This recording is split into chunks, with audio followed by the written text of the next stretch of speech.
স্বরাষ্ট্রমন্ত্রীর পদত্যাগ দাবি করছি।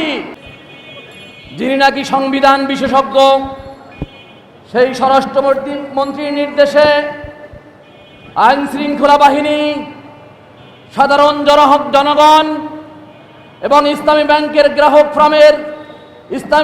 গ্রাহকদের প্রতি ন্যাক্কারজনক হামলা চালিয়েছে। আমরা আজকের এই গ্রাহক সমাবেশের পক্ষ থেকে, গ্রাহকদের পক্ষ থেকে অবিলম্বে সংবিধান বিশেষজ্ঞ স্বরাষ্ট্রমন্ত্রীর পদত্যাগ দাবি করছি।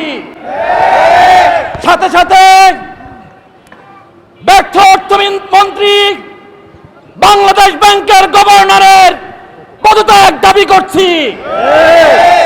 আমরা আইন শৃঙ্খলা বাহিনীকে আহ্বান জানাতে চাই, আওয়ামী সরকার পুলিশ বাহিনীকে যেমন তাদের পেটুয়া বাহিনী হিসাবে প্রতিষ্ঠিত করেছিল, আপনারাও বিএনপির পেটুয়া বাহিনী হিসাবে নিজেদেরকে উপস্থাপন করবেন না।